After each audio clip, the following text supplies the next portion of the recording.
Bonjour. Enchanté. Bonjour. Nicolas. Bonjour. Enchanté. Bonjour. Merci.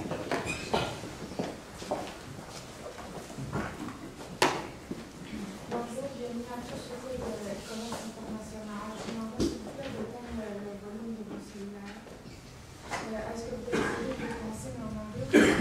Français, s'il vous plaît. Chaque équipe dispose de 24 minutes afin de présenter son cours au jury. Les 12 premières minutes de la présentation sont considérées comme étant protégées. Les juges ne peuvent donc pas intervenir lors de cette période. Les 10 minutes suivantes sont considérées comme étant non protégées. Le début de cette période sera augmenté à l'aide de cette unité. Lorsque la période non protégée sera terminée, je rendrai la lumière. Les juges auront la possibilité d'interrompre la présentation afin de poser des questions de clarification sur le sujet présenté à ce moment. Chaque juge devra se limiter à 15 secondes pour poser sa question. Durant cette période, les juges devront se limiter à une question par diapositive. L'équipe doit répondre à la question, mais peut ensuite continuer sa présentation sans attendre encore des juges. Les juges ne pourront pas poser de questions sur un sujet ayant déjà été couvert ou qui n'a pas encore été présenté.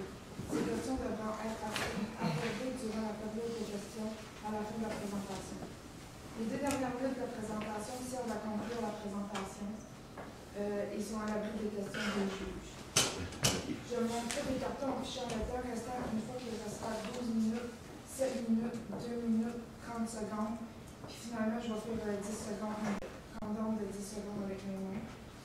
Une période de questions d'une durée maximale de 5 minutes est allouée au jury à la fin de la présentation.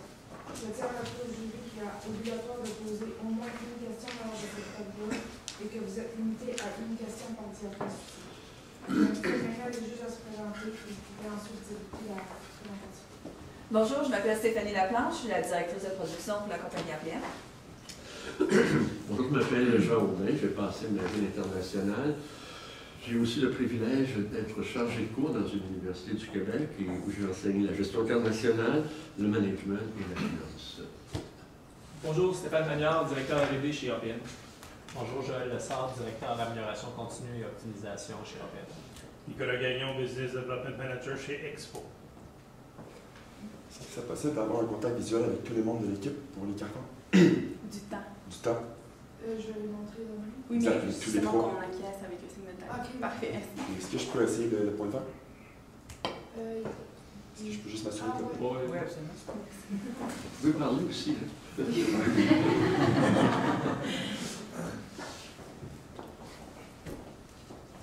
Abraham Lincoln a un jour dit « Si j'avais 8 heures pour abattre un arbre, j'en passerais 7 avec des ma hache. » Aujourd'hui, vous nous avez offert un mandat de taille, mais vous nous avez aussi offert un mandat qui nous a permis d'aller jouer dans un carré de sable que nous connaissons excessivement bien, le monde. Nous sommes convaincus qu'aujourd'hui, nous avons la stratégie d'expansion efficace et innovante qu'il vous faut, APN, pour assurer la pérennité, la viabilité et la rentabilité de votre entreprise pour les années à venir. Je présente mes collègues Anthony Genet, Catherine Martel et moi-même Carl Gagné. Nous sommes A2K Consultation et voici notre stratégie. Le plan de fabrication pour aujourd'hui. Nous commencerons par le bref mandat que vous nous avez offert aujourd'hui.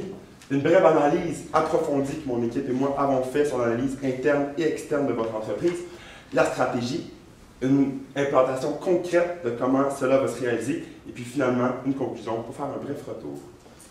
Le mandat, développer une stratégie innovante à l'image d'APN afin de demeurer le chef de file en haute technologie au niveau international.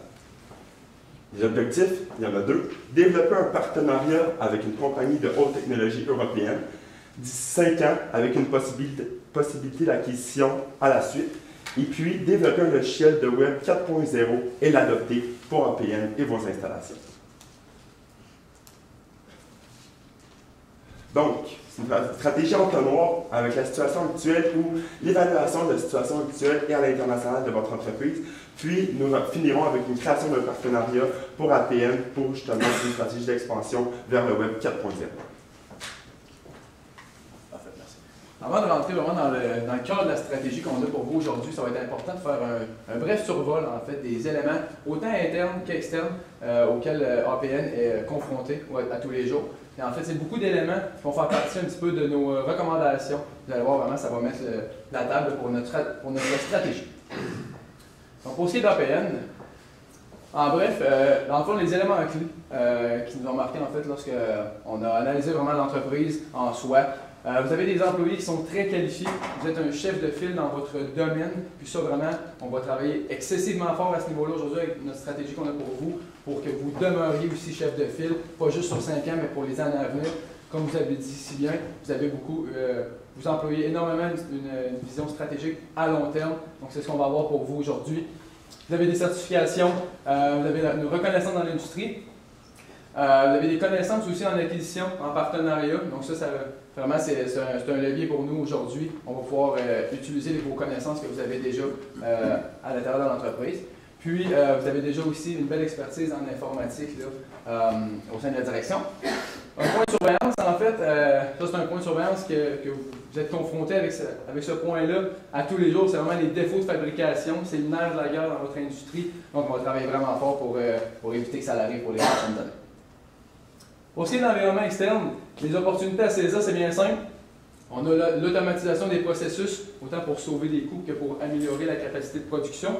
Puis également le marché européen qui s'ouvre à nous. Puis également pour ce qui est des obstacles, bien entendu, lorsqu'on commence à marcher un petit peu sur le domaine là, de l'informatique, des nouvelles technologies, on pense rapidement au vol de l'expertise, puis également aux différences culturelles lorsqu'on va à l'étranger. Nous allons maintenant passer à la stratégie. En fait, notre stratégie comporte 2 grandes étapes et sont divisées ainsi. Donc, la première étape sera vraiment d'évaluer les options stratégiques qui s'offrent à vous aujourd'hui. Premièrement, les expertises à prioriser. Donc, on le sait, vous êtes très fort dans plusieurs domaines, mais quelle expertise envisager pour aller à l'international? C'est ce qu'on va cibler avec vous. Par la suite, quel pays cibler? Évidemment, là, il y a plusieurs pays auxquels vous n'aimeriez pas faire affaire et auxquels vous aimeriez faire affaire. Donc, c'est pourquoi on a fait une analyse de tout ça. Et finalement, quelle stratégie d'internationalisation que nous avons choisie pour vous aujourd'hui.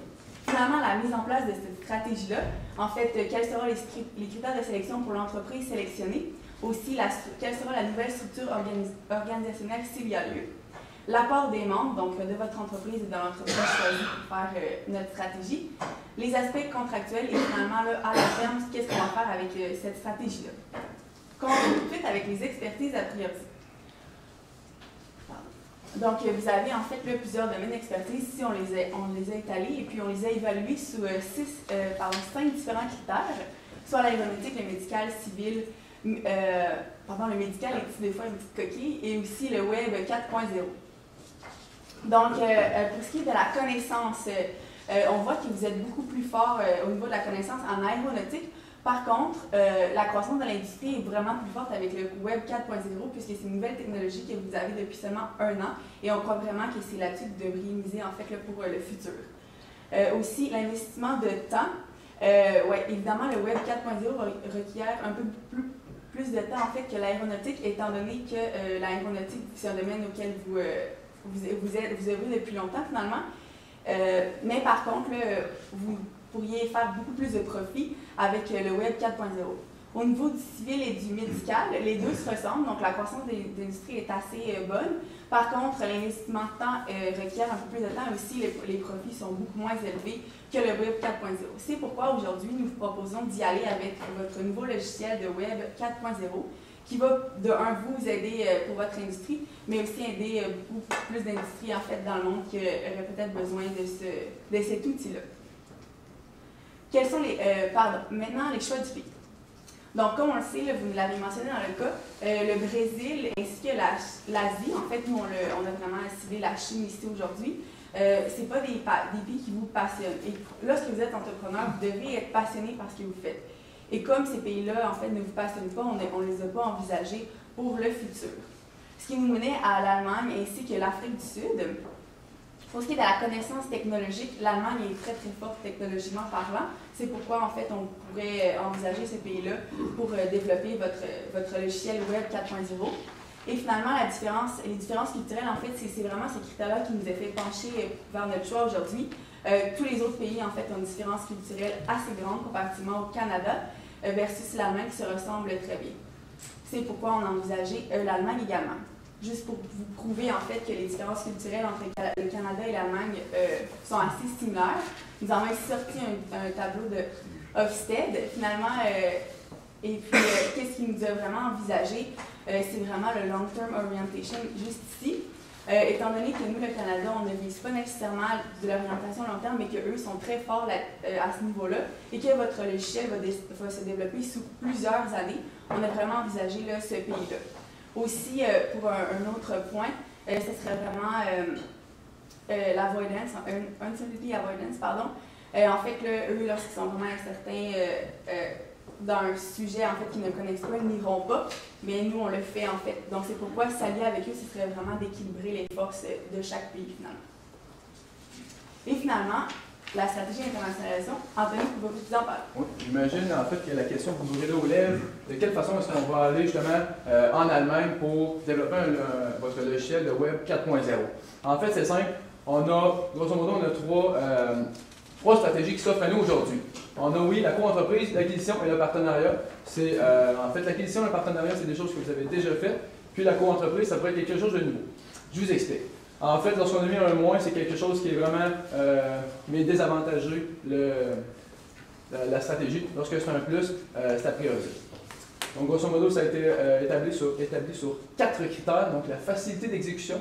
Co-entreprise, vous n'avez jamais vraiment eu l'expérience de créer une co-entreprise. Ça peut être aussi assez compliqué en termes de négociation. On crée une nouvelle entité, qui conserve les parts, etc.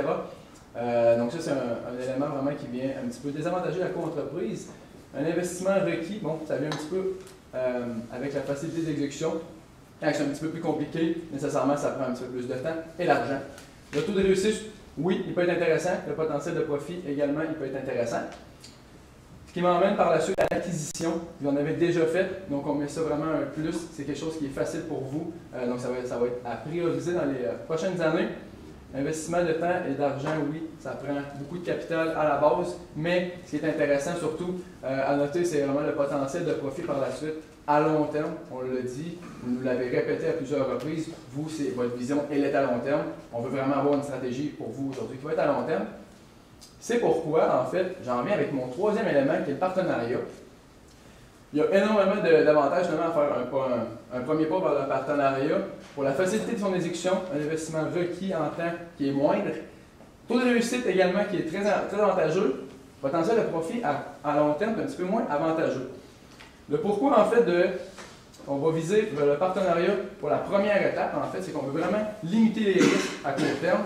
Puis par la suite, on va vous proposer sur 5 ans d'aller faire une acquisition, vraiment d'une entreprise qu'on va vous suggérer dans un instant. Donc, en résumé, finalement, on vient de passer un petit peu les étapes. L'expertise de priorité, le choix du pays qui va être l'Allemagne, puis en fait, la première stratégie qui va être le partenariat. Pardon. Je vais enchaîner tout de suite avec la mise en place. En fait, on va y aller avec les critères de sélection. Ensuite, on va y aller avec vraiment, on va tout étaler notre stratégie, structure organisationnelle, etc. Aussi, les critères de sélection pour l'entreprise avec laquelle on va faire un partenariat, bien important de noter la valeur de l'entreprise. Est-ce que c'est vraiment, si on veut s'associer avec un start-up ou une entreprise qui a déjà beaucoup qui fait une multinationale, qui a beaucoup d'expertise dans le domaine. Nous, en fait, ce qu'on va vraiment vouloir prioriser, c'est une entreprise qui a beaucoup d'expertise dans le domaine, bien entendu. Une orientation à long terme pour vraiment allier les deux visions que vous avez entre votre entreprise et la leur. Une qualité et la loyauté des employés. Vous avez des employés en or. On veut également rechercher ça.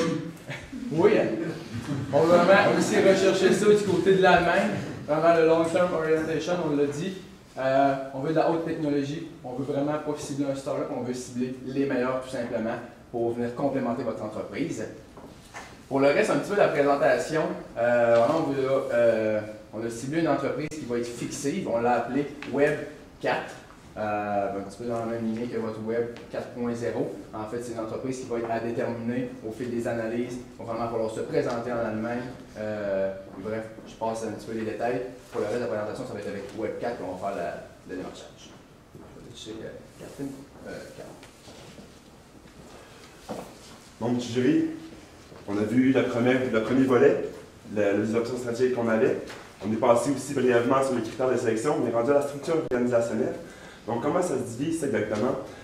Il est bien important de comprendre qu'au fil des années, le but final, c'est d'acquérir l'entreprise Web4 avec laquelle on va faire un partenariat. Donc, durant ce partenariat-là, il va être important de diviser bien les rôles qu'on a. Donc, au niveau exécutif, on veut être les membres qui prennent les décisions pour être certain qu'on a l'avantage par rapport à nos homologues. Donc, au niveau exécutif, ce sera APN qui va avoir la direction. Puis, ça va être les décisions plus, justement, organisationnelles long terme, donc la vision à long terme, la stratégie organisationnelle elle-même, et puis le conseil d'administration qui sera divisé 70%, 30% avec Web4, qui n'est pas négligé non plus parce qu'il faut leur laisser leur marge de manœuvre, et puis toutes les décisions qui viennent avec eux, parce que non plus, on ne veut pas les écraser, ils font partie de nous, ils apportent leur expertise, puis on veut quand même leur laisser de la place. Au niveau opérationnel, on veut aussi s'assurer que Web4 va amener leur apport. Et puis, ceci sera déterminé par la direction au niveau de la gestion du personnel, l'opération logistique, et puis finalement, l'aspect le plus important, l'expertise, parce qu'on le sait, c'est la compagnie qu'on aura choisie au fil des analyses qui va être la plus chef de file en termes de haute technologie pour le web et améliorer justement le logiciel qu'on a présentement chez APN. En deuxième lieu, le transfert des connaissances, comment il va se faire? On avait pensé dirigeant. C'est une bonne idée, c'est un petit peu traditionnel, c'est fonctionnel, mais on est dans un ère de changement, de modification, puis on a changé pour une idée un petit peu plus innovatrice. APN, on le sait, vous êtes efficace, innovant et performant, donc on a choisi une façon un petit peu plus à l'image de vous pour justement développer une plateforme organisationnelle, genre Skype, un portail virtuel où les échanges peuvent se faire. Donc, grosso modo, à quoi ça ressemble ça? C'est vraiment plutôt qu'envoyer les personnels à aller se faire former, disons, en Allemagne, ça coûte des coûts, ça coûte de l'argent, du temps, on les laisse à la maison, ça diminue les coûts. Ça nous permet aussi, justement, d'améliorer ou d'avoir le même raisonnement ou le même, justement, transfert des connaissances alors qu'ils sont à distance, puis on sauve des coûts. En deuxième lieu, comme je l'ai mentionné, éviter les formations coûteuses. Donc, justement, éviter qu'on envoie les employés à l'extérieur. Puis aussi, ça nous permet de garder les employés parce que si jamais on forme les employés puis qu'ils décident de partir après la formation, bien, ça nous coûte vraiment beaucoup de coûts. Donc, on a essayé d'éviter ça grâce à une plateforme qui est beaucoup plus avantageuse pour vous. Question. Sachant que la majeure partie des techniciens, je ne parle pas des managers, les techniciens en Allemagne parlent l'allemand. Oui. Vous considérez que la langue, disons, fédératrice de cette plateforme-là sera l'anglais, l'allemand, un mix des deux? Selon le tableau de tête qu'on a vu tout à l'heure, la langue officielle c'est l'allemand, mais elle est autant parlée par l'anglais. L'anglais est autant parlé que l'allemand en majeure partie. Donc, les managers. Les managers, les ingénieurs où ils sont qualifiés, c'est des gens qui sont sortis de l'école, puis on sait que c'est un pays qui est très, si on veut, élitiste, donc il y a juste les gens brillants qui sont de l'université, puis il y a juste les gens brillants qui s'en vont à l'université. J'ai fait un échange en Allemagne, je suis allé justement dans une université, puis j'ai vu des gens qui sont super calés, puis tout le monde parle anglais, majoritairement. Merci. Donc, je vais laisser mon collègue Anthony continuer avec les apports des mots. C'est Catherine qui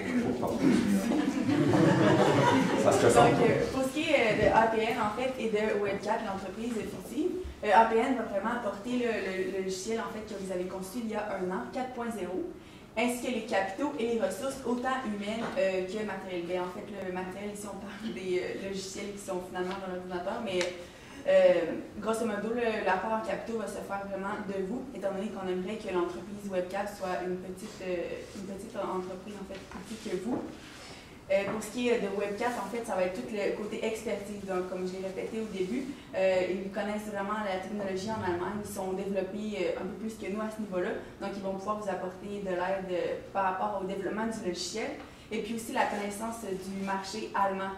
Donc, étant donné là, que le logiciel ils vont pouvoir l'utiliser finalement pour des entreprises pour eux par la suite. Puisqu'ils connaissent en fait le marché allemand puis les nouvelles technologies, les numériques et tout ça, ils vont être capables d'apporter à ce niveau-là. L'intérêt en fait pour chaque partie, pourquoi vous devriez faire affaire avec un partenariat, pourquoi en fait Web4 devrait accepter ce partenariat, eh bien, ce serait vraiment pour vous, en fait, pour le partage des connaissances. Donc, vous allez bénéficier de leurs connaissances technologiques et puis après, vous allez pouvoir l'utiliser à votre guise pour peut-être développer d'autres logiciels, étant donné que vous êtes quand même un gros joueur sur le marché et vous avez beaucoup de clients. Ce qui m'amène aussi en fait, vous allez en fait connaître le marché allemand, comment eux fonctionnent. Donc, par la suite, là, si vous voulez, par exemple, acheter une entreprise ou faire affaire avec une autre entreprise, même en Allemagne, vous allez déjà connaître comment eux ils fonctionnent, le travail, tout ça, ça va être vraiment un bon plus pour vous, puisque vous êtes déjà présent là, en Europe, notamment en France. Et aussi, ça va limiter le risque. Donc, de faire un partenariat, c'est vraiment qu'on limite le risque d'une acquisition complète. Quand on acquiert quelqu'un, on ne sait jamais qu'est-ce qui va arriver, là, si l'entreprise va tomber, etc. Donc, seulement en faisant un partenariat, puisqu'ils sont déjà en place, là, vous allez vraiment bénéficier de leur expertise, mais la part monétaire va être beaucoup moins grande, surtout s'il y a une perte à la fin, ce qu'on ne souhaite pas aujourd'hui. Et finalement, pour Web4, ils vont bénéficier de votre visibilité. En fait, APN, vous êtes connu quand même en Amérique du Nord assez. Vous êtes aussi sur des territoires européens, etc. Et puis, le travail récurrent à long terme. Donc, à long terme, en fait, vous allez pouvoir travailler conjointement ensemble sur peut-être d'autres projets pour l'avenir. L'aspect contractuel. Donc, en fait, bien entendu, lorsqu'on fait un entente de partenariat ou même une acquisition, il y a beaucoup d'aspects légaux qui viennent avec ça. On a vraiment énuméré là, 4 éléments essentiels à prendre en considération pour un futur partenariat. Bien entendu, une clause de non-concurrence de 10 ans, en fait, pour les employés, autant d'APN que pour Web4. Bien entendu, on ne veut pas avoir de fuite au sein des deux entreprises pour, bon, que ce soit pour peu importe la raison, qu'ils partent de leur entreprise avec la même technologie, qu'ils les vendent aux concurrents. Donc ça va vraiment être très sérieux à ce niveau-là, puisque vous voulez vraiment être les pionniers dans le Web 4.0. On veut garder la technologie un peu de notre côté. Impossibilité de vendre aux concurrents d'APN. Bien entendu, c'est un partenariat. Ils peuvent conserver Web4 peut conserver ses activités. Par contre, lorsqu'ils vont développer votre plateforme, ça va être exclusivement pour vous donner un avantage concurrentiel dans le domaine. La détermination d'un médiateur, c'est bien important en cas de problème, en cas de désaccord à la base, vraiment au début, lorsque tout va bien, un petit peu comme un contrat de mariage. C'est là qu'on prend le temps de mettre les choses au clair, qu'il y ait quoi que ce soit, on départage avec ça. Puis, en cas de désaccord, APN conserve l'exclusivité du logiciel. Vous êtes les investigateurs de ce partenariat, donc on conserve le produit. Ensuite, au terme de l'entente, il y a beaucoup de choses en fait qui vont arriver. Vous êtes fervent en fait des acquisitions dans le long terme. Nous, c'est ce qu'on vous propose aujourd'hui, une stratégie plus en 2 temps, le partenariat pour les 5 premières années. Ensuite, une acquisition avec l'entreprise Web4. On s'est fixé comme budget maximal, en fait, un 30% de chiffre d'affaires jusqu'à une concurrence de 20 millions de dollars, dépendant de la valorisation de l'entreprise à ce moment-là. Puis pourquoi, finalement, investir 20 millions de dollars? Ça peut paraître beaucoup aujourd'hui, mais bien entendu, seulement les brevets, les infrastructures qui ont été créées, vraiment le savoir technologique, ça coûte énormément d'argent. Pour être les pionniers de l'avenir, en fait, il faut vraiment souvent investir beaucoup plus que les autres à partir d'aujourd'hui, lorsque les entreprises ne sont même pas au courant nécessairement de la technologie. Donc c'est pour ça en fait qu'on vient investir vraiment 20 millions de dollars. Puis 30% du chiffre d'affaires, ça sort, tu veux éclairer un peu plus sur ce niveau-là? Oui, en fait. Amener 20 millions? Oui, en fait, c'est soit 30% du chiffre d'affaires ou en fait jusqu'à concurrence maximum de 20 millions de dollars. En fait, j'ai peut-être passé un petit peu vite à ce niveau-là.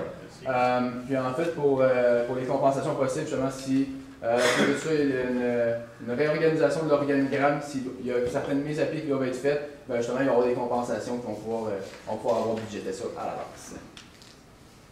Donc, pour ce qui est du changement d'organigramme, il va falloir y penser, bien entendu, ça va venir assez rapidement. On veut conserver en fait les frères Proto à la taille de l'entreprise, APN. Puis, on veut vraiment diviser un petit peu les deux divisions. On veut diviser les divisions. En fait, vraiment conserver le vice-président APN qui va contrôler vraiment les ingénieurs et les techniciens. Puis vraiment d'un autre côté, le vice-président de Web4 qui va vraiment plus s'occuper de la plateforme là, informatique. Puis, bien entendu, il y a aussi une question de changement de nom lorsqu'on fait une acquisition.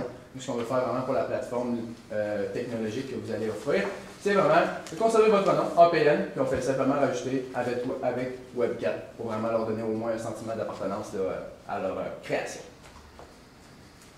Jusqu'à maintenant, nous avons proposé une stratégie en 2 temps. Le premier volet, en fait, vous expliquer quel logiciel, en fait, quelle expertise priorisée, soit le Web4. Finalement, quel pays ciblé, l'Allemagne. Ensuite, quel mode de pénétration, soit le partenariat, et puis à long terme, l'acquisition. Par la suite, nous avons expliqué là, comment faire le partenariat.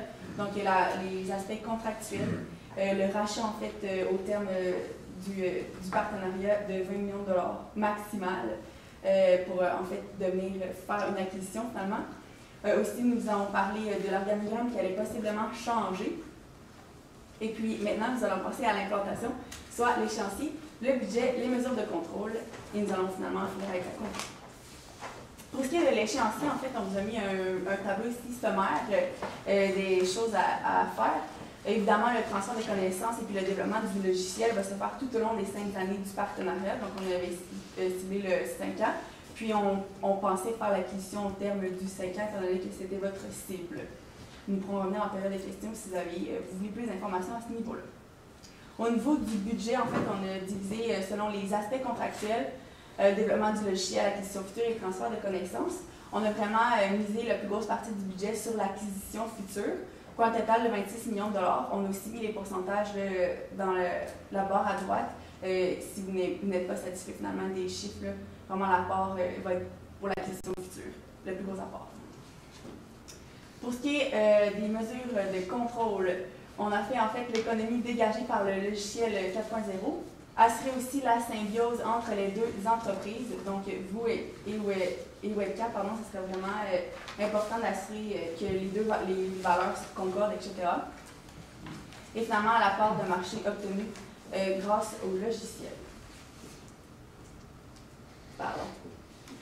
Donc aujourd'hui, on vous a proposé une stratégie qui répondait à votre mandat, soit de développer une stratégie innovante à l'image d'APN afin de demeurer le chef de file en haute technologie au niveau international. Nos objectifs étaient de développer un partenariat avec une compagnie de haute technologie européenne, d'ici 5 ans en faire l'acquisition.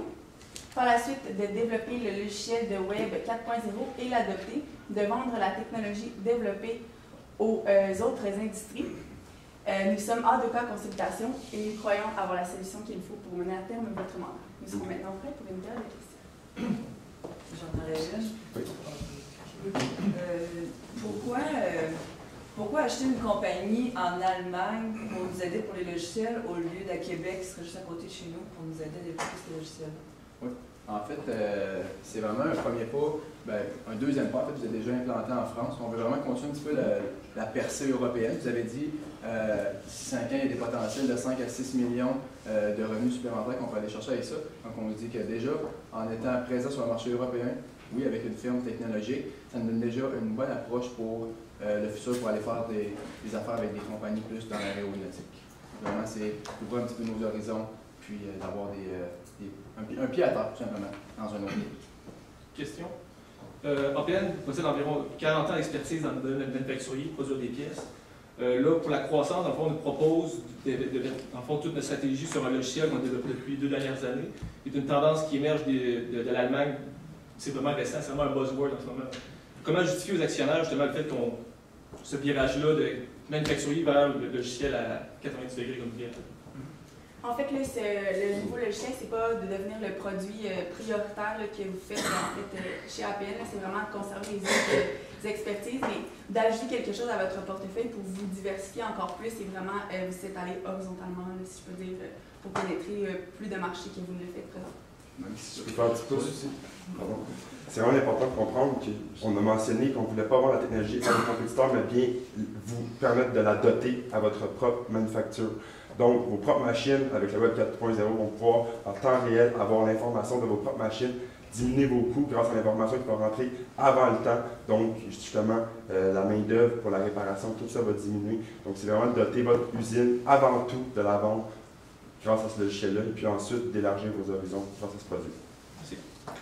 On m'a posé la question sur le groupe ce matin. Enfin, nous, on va pas être juste. Pourquoi ne pas concentrer les activités de l'APN, tout simplement, aux États-Unis, qui est un marché aussi important qu'en Europe? Peut-être juste une usine, licencier les logiciels, puis bien dormir le soir. Audacieux. Si je peux me permettre, en fait, je pense que de nos jours, il faut être audacieux pour vraiment... Vous avez, depuis 40 ans, vous avez une vision qui est à long terme. Donc, je pense que c'est un petit peu de revenir en arrière si on décide d'enlever le Web 4.0, de relocaliser nos installation, selon aux États-Unis, dans un marché peut-être un petit peu plus stable, peu importe peu importe les raisons. Je pense qu'il faut prendre du risque en fait pour avoir des retours un petit peu sur notre investissement plus tard. C'est comme ça qu'on voit naître des très très belles entreprises là dans. Question, je comprends votre pitch sur l'audace. Si on est un tantinet un peu moins audacieux et on prend votre deuxième option d'aller dans le médical plutôt que le Web 4.0. Privilégiez-vous aller médical USA, sachant que Southern California nous ouvre les portes médicales aux États-Unis, ou aller aussi en Europe dans le médical? Le bassin de population aux États-Unis est incroyablement grand, on le sait. Par contre, c'est un marché qui commence un petit peu à mûrir, puis à stagner. On le sait, c'est avec tout ce qui se passe présentement au niveau politique, économique, ça roule moins bien qu'avant, c'est plus la puissance que c'était. L'Europe, ça grandit. Oui, il y a l'arrivée des séries, il y a beaucoup de choses à prendre en considération, mais l'Allemagne, ça reste que c'est le pays le plus puissant de l'Europe, puis c'est une des forces, si on veut, informatiques, médicales, tout ce qui est avancé au niveau technologique, c'est eux qui ont la force. Donc on pense vraiment qu'il y a une belle opportunité à rejoindre au niveau, que ce soit civil, médical, aéronautique ou militaire, comme vous avez dans chacune des industries en Allemagne. Donc on pense que c'est une belle opportunité à saisir. Très rapidement, en fait, vous avez déjà 50% de votre chiffre d'affaires qui est concentré pour le matériel militaire aux États-Unis. Donc je pense que c'est important de ne pas tout mettre nos œufs dans le même panier, de se diriger également le militaire aux États-Unis. Juste pour, je suis sûre que je comprends bien. Donc, la stratégie de croissance, un nouveau marché avec un nouveau produit en Allemagne. Exact. Mais à la base, le produit, c'est pour doter votre usine, que vous déployez avec votre cap. Puis ensuite, on se dote de ce produit-là pour le vendre, puis qu'on assure la protection avec les aspects contractuels. Est-ce que APN n'est pas une entreprise qui n'a pas un risque d'entreprise énorme, dont les ventes peuvent monter, descendre, c'est de l'armement, c'est le tourisme dans les avions? Est-ce que c'est pas très risqué finalement? D'aller investir dans le... Oui, c'est ça. Un risque d'entreprise. Le risque de voir ses ventes monter puis ses profits monter. C'est sûr que ça peut devenir un risque, mais comme Anthony l'a dit, si on mettait toutes les œufs dans le même panier, finalement, et qu'on se concentrait seulement sur un marché, par exemple les aéronautiques, tout ça, donc si le tourisme baisse, etc., ça peut devenir plus risqué encore plus. Mais si on investit dans une autre technologie, eh bien, on peut bénéficier de ce produit-là, finalement, et d'avoir une croissance de vente assez accrue qui va faire en sorte que les pertes, en fait,